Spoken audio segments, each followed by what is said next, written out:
और देखिए इसी बीच एक बड़ी खबर ये सामने आ रही है कि गृह मंत्री अमित शाह 3.0 सरकार के 100 दिन पूरे हो चुके और उसका रिपोर्ट कार्ड पेश कर रहे हैं। देखिए, प्रधानमंत्री मोदी जी का जन्मदिन है।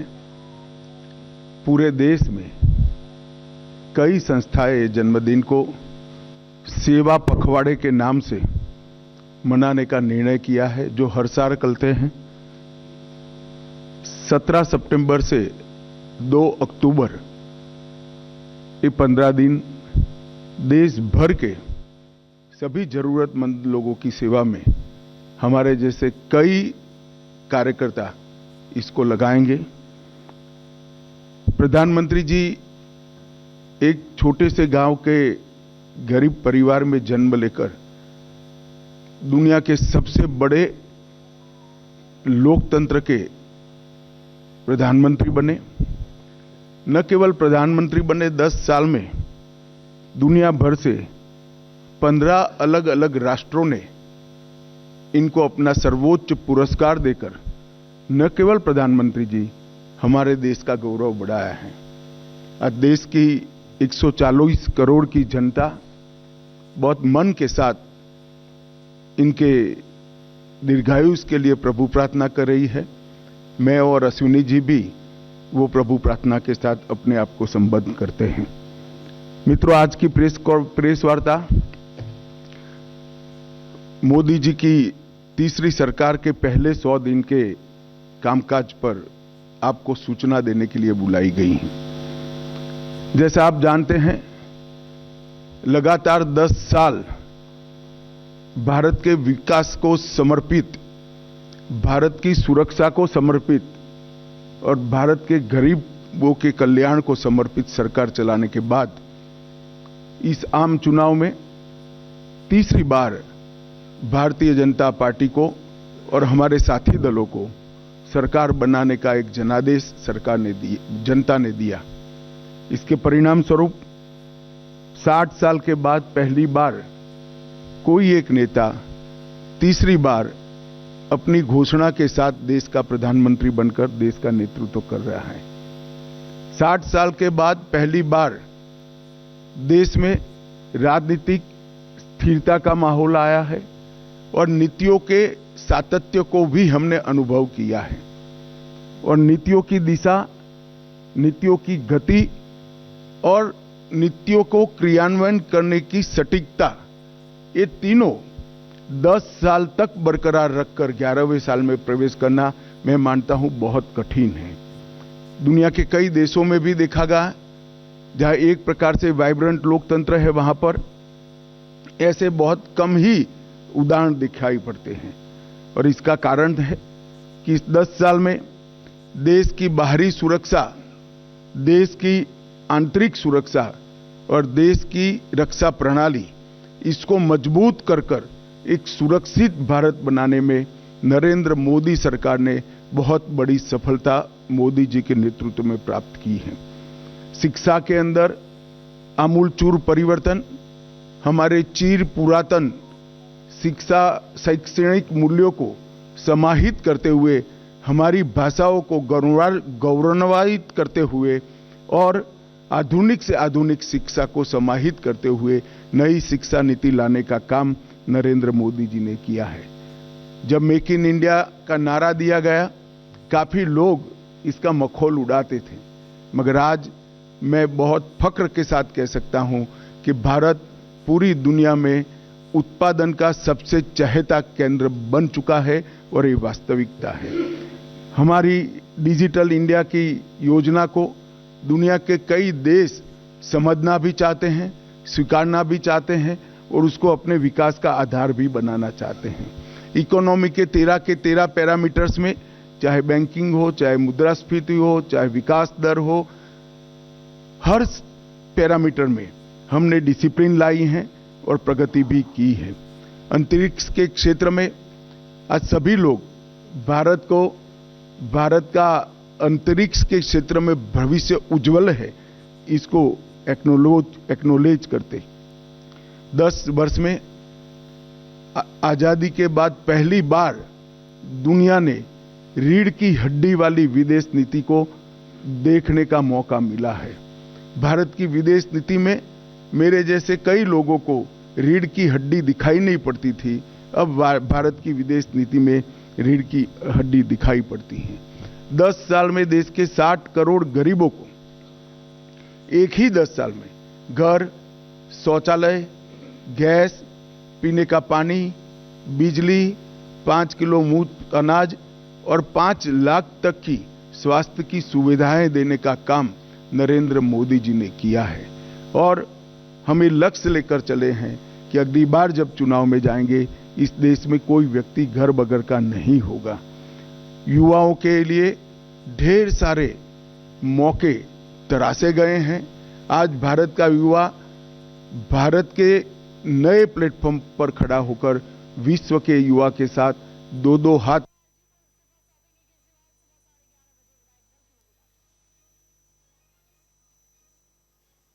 तो फिलहाल आप सुन रहे थे गृह मंत्री अमित शाह को मोदी 3.0 के कार्यकाल के 100 दिन पूरा होने पर ये प्रेस कॉन्फ्रेंस वो कर रहे थे। उन्होंने बताया किस तरह से सबसे चहिता उत्पादक देश बन रहा है भारत।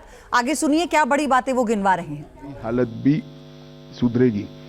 अमृतकाल का जब वर्ष आया, मैं इसका साक्षी हूं, कई सारे सुझाव आए थे और मोदी जी ने हमेशा की तरह अपनी अनूठी स्टाइल से अमृत काल के वर्ष को इस तरह से मनाया कि जब अमृत काल का वर्ष समाप्त हुआ तो अमृत काल शुरू हुआ और 140 करोड़ लोग 2047 में महान भारत की रचना के संकल्प के साझीदार बने और भारत के विकास की यात्रा के भी साझीदार बने। एक प्रकार से 140 करोड़ की जनता को इतने महान लक्ष्य के साथ जोड़ना ये बहुत बड़े विश्वसनीयता का प्रमाण है जो मोदी जी में देश की जनता देखती है। तीसरे मैंडेट के बाद 100 दिन समाप्त हो रहे हैं। 100 दिन में लगभग 15 लाख करोड़ रुपए की परियोजनाओं को चालू किया गया है। 100 दिन को मैंने 14 स्तंभों में बांटा है। मैं एक एक कर सबके लिए कुछ न कुछ कहना चाहूंगा। इंफ्रास्ट्रक्चर का जहां तक सवाल है, 100 दिन में 3 लाख करोड़ की परियोजनाएं हमने घोषित भी की है, इम्प्लीमेंटेशन भी शुरू हुआ है। महाराष्ट्र के वधवान में 76,000 करोड़ की लागत से मेगा पोर्ट बनेगा जो पहले दिन से ही विश्व के 10 प्रमुख बंदरगाहों में शामिल होगा।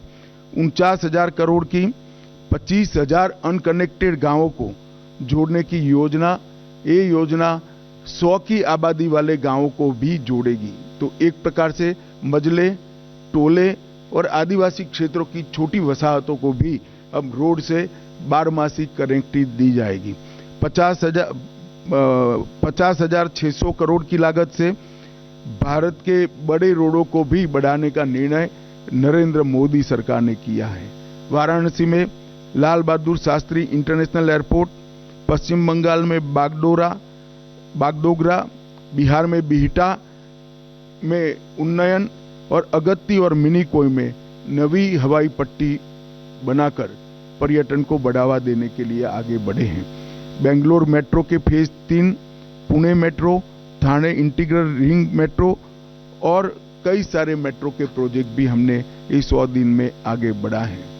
किसानों को और कृषि का जहां तक सवाल है, 70वीं किस्त प्रधानमंत्री किसान सम्मान योजना की 9.5 करोड़ किसानों को 20,000 करोड़ रुपया वितरित किया गया और अभी तक कुल 12 करोड़ 33 लाख किसानों को 3 लाख करोड़ रुपया वितरित किया गया है। खरीफ फसलों का एमएसपी बढ़ाया गया है। मैं एमएसपी पर जरूर कहना चाहूंगा कि आप लोग भी आंकड़ों का अध्ययन करिएगा।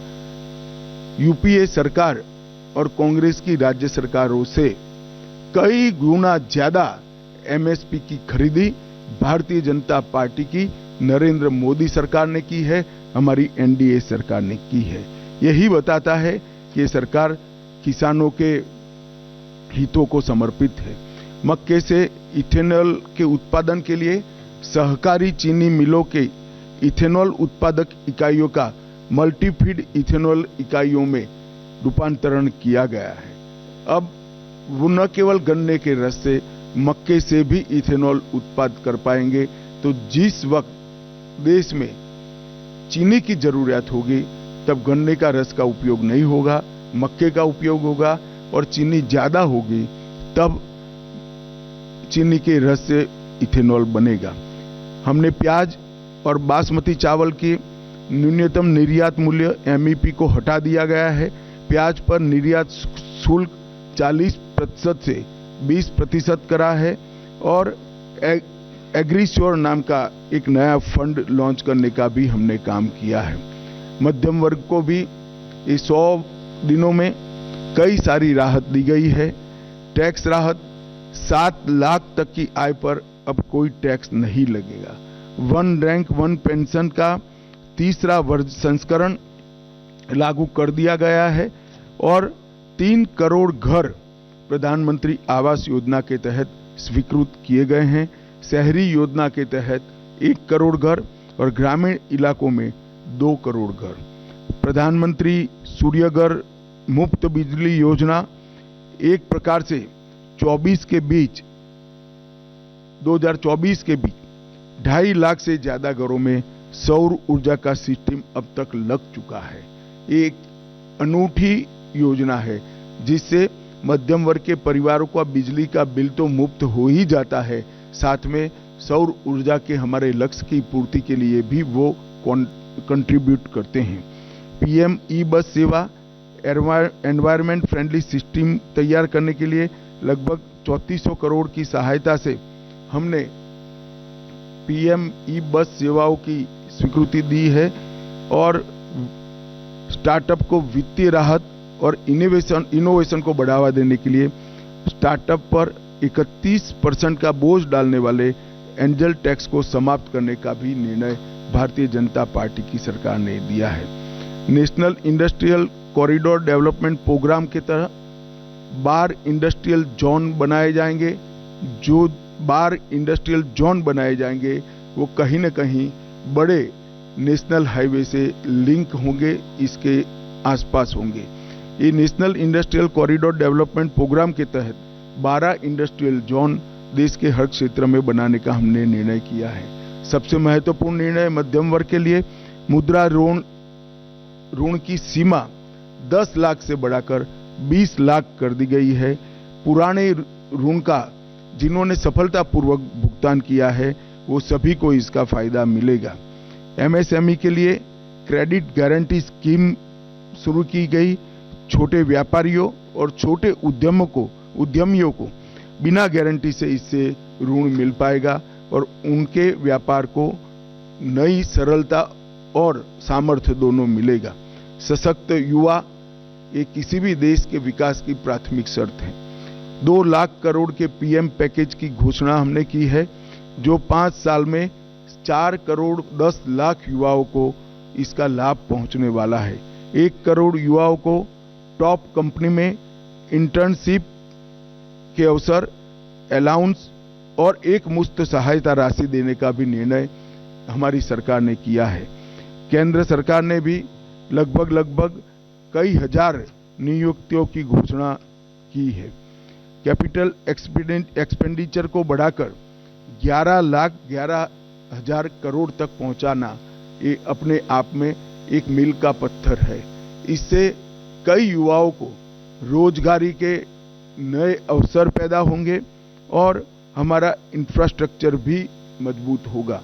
पीएलआई स्कीम और 12 इंडस्ट्रियल जोन के विकास से भी तजज्ञ युवाओं की नौकरियों का सृजन होगा। स्टार्टअप और एमएसएमई के लिए जो वित्तीय प्रोत्साहन हमने दिया है वो भी युवाओं के लिए कारगर साबित होने वाला है।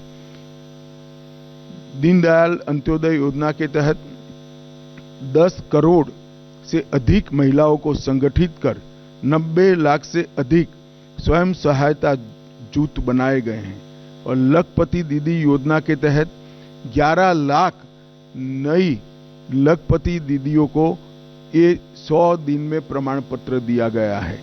1 करोड़ से अधिक लखपति दीदियां प्रतिवर्ष 1 लाख रुपया सालाना कमाई कर रही हैं। ये महिलाओं के लिए 1 लाख का राशि एक स्वप्न माना जाता था।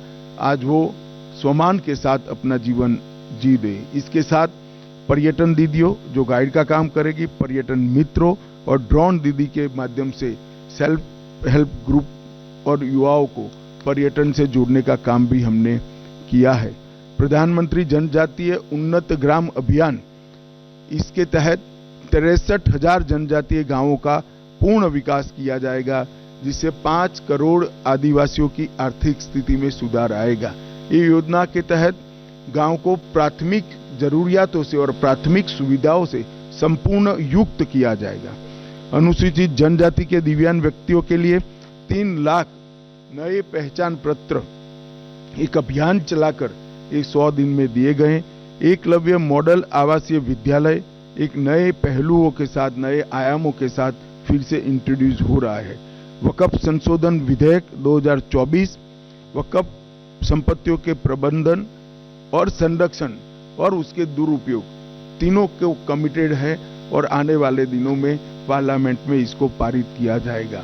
आयुष्मान भारत योजना आज देश के कई करोड़ लोगों के जीवन का, सरल जीवन का आधार बनी हुई है। 5 लाख तक का स्वास्थ्य से जुड़ा सभी खर्चा एनडीए की नरेंद्र मोदी सरकार उठा रही है और ये प्रधानमंत्री जी का बड़ा महत्वाकांक्षी प्रोग्राम है।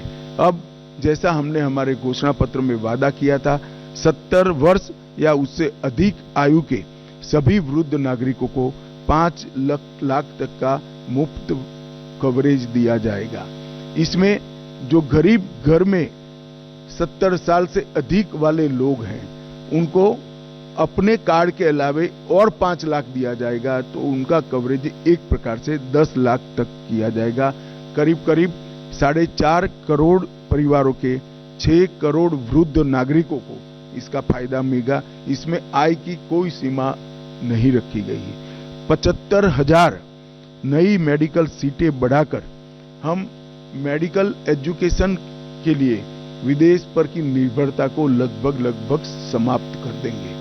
हमारी पूरी रिक्वायरमेंट ये 75,000 सीट बढ़ने के साथ ही पूरी हो जाएगी और इसके लिए हमने 3 साल का लक्ष्य रखा है। नियमित टीकाकरण के लिए, उसको डिजिटल बनाने के लिए यूविन पोर्टल भी यही 100 दिन में शुरू किया गया और देश के डॉक्टरों की एक सेंट्रलाइज रिपोजिटरी बनाने का काम भी इसी 100 दिन में हुआ है।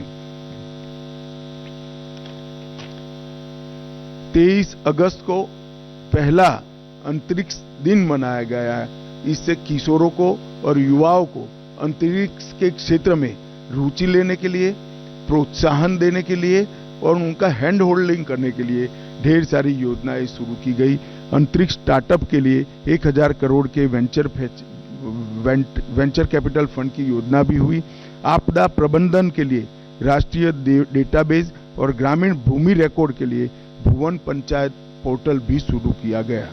सेमीकंडक्टर, गुजरात के साणंद में सेमीकंडक्टर की इकाई स्थापित की गई और मैं आपको बड़े विश्वास के साथ बताता हूं कि आने वाले 10 सालों में भारत सेमीकंडक्टर के क्षेत्र में एक बहुत बड़ा प्लेयर बनके उभरेगा। लॉ एंड ऑर्डर का जहां तक सवाल है, पुराने ब्रिटिशरों ने बनाए हुए आपराधिक कानूनों को बदलकर 1 जुलाई 2024 को 3 नए कानून इंप्लीमेंट किए गए। भारतीय दंड संहिता, भारतीय नागरिक सुरक्षा संहिता और भारतीय साक्ष्य अधिनियम, भारतीय न्याय संहिता, भारतीय नागरिक सुरक्षा संहिता और भारतीय साक्ष्य अधिनियम, ये तीनों क्रिमिनल जस्टिस सिस्टम के पूर्ति करने वाले कानून आने वाले दिनों में हमारी क्रिमिनल जस्टिस सिस्टम को न केवल लोकभोग्य बनाएंगे, लोगों को न्याय मिलने का एक सरल रास्ता होगा, समय पर न्याय मिलने की शुरुआत होगी। और मैं बड़े विश्वास के साथ आपको बताना चाहता हूं कि 3 साल के बाद जब इसका कंप्लीट इम्प्लीमेंटेशन समाप्त होगा, हम दुनिया में सबसे आधुनिक क्रिमिनल जस्टिस सिस्टम रखने वाले देशों में से एक बन जाएंगे। शहरी बाढ़ प्रबंधन के लिए 6,350 करोड़ रुपए की नई योजना देश में पहली बार लाई गई। लद्दाख में 5 नए जिले बनाए गए। 25 जून को संविधान हत्या दिन मनाने का फैसला कर आने वाली पीढ़ी को इमरजेंसी जैसे काले दौर से देश को न गुजरना पड़े, इसलिए जागरूक करने का एक हमेशा के लिए प्रयास करने का निर्णय लिया गया। पूर्वोत्तर में हाइड्रो इलेक्ट्रिक परियोजनाओं की मंजूरी दी गई लगभग 4100 करोड़ रुपया के साथ, और राष्ट्रीय ग्रीन हाइड्रोजन मिशन को सेकंड ट्रेज को भी शुरू कर दिया गया। मित्रों, पीएम मोदी जी का युद्ध के बीच में रूस और यूक्रेन की महत्वपूर्ण यात्राओं को पूरी दुनिया आस के साथ नजर गड़ाकर बैठी है। पहली बार भारत में यूनेस्को की विश्व धरोहर समिति की बैठक हुई। आने वाले दिनों में इससे हमारी कई धरोहरों को वापस लाने में हमें बहुत बड़ा फायदा होने वाला है। आपदा प्रबंधन अधिनियम, इसको 2024 में लोकसभा में पेश किया गया है, और मैं मानता हूं कि अर्बन फ्लड मैनेजमेंट, अग्निशमन सेवाएं, ग्लेशियर झील विस्फोट, फ्लड और अन्य डिजास्टर के मिटिगेशन के हेतु ये जो आपदा प्रबंधन अधिनियम आया है वो सब जरूरियातों को आज के दिन की पूरा करेगा, और इसके लिए 12,554 करोड़ की योजना भी ये सब विशिष्ट आपदाओं के लिए निश्चित किए गए हैं। 4 सितंबर को 35 सालों के संघर्ष के बाद त्रिपुरा में NLFT और ATTF के साथ शांति समझौता किया गया। मानस हेल्पलाइन नारकोटिक्स की रोकथाम के लिए और सूचनाओं के लिए शुरू की गई। अगले 5 साल में 5000 साइबर कमांडो तैयार किए जाएंगे, और साइबर अपराध के लिए सस्पेक्ट रजिस्ट्री भी तैयार की जाएगी। मित्रों, 100 दिन में इतना सारा जो काम उसको अंजाम देने में सफलता मिली है, उसका कारण है जब हम चुनाव में गए, राजनीतिक पार्टियां और चुने हुए प्रतिनिधि तो चुनाव में गए थे, परंतु मोदी जी ने चुनाव के 6 महीने पहले ही ब्यूरोक्रेसी को एक काम दिया था कि पाइपलाइन में जितनी भी चीजें पड़ी है, जो भी नई सरकार आएगी उसके लिए समाप्त कर रखे, जिससे देश के विकास के गति में बाधा न उत्पन्न हो। इसी का परिणाम है कि ये लगभग लाखों करोड़ों के काम 100 दिन के अंदर ही हम कैबिनेट तक की पूरी प्रोसीजर और कई जगह तो टेंडरिंग भी समाप्त कर चुके हैं। इसके कारण देश की विकास की गति न केवल बढ़ेगी, देश सुरक्षित संपन्न होगा, और नई शिक्षा नीति को इम्प्लीमेंट कर शिक्षा के क्षेत्र में भी हम आगे बढ़ेंगे। न्यूज नेशन अब व्हाट्सएप पर खबरों की ताजा अपडेट के लिए न्यूज नेशन के इस QR कोड को स्कैन करें।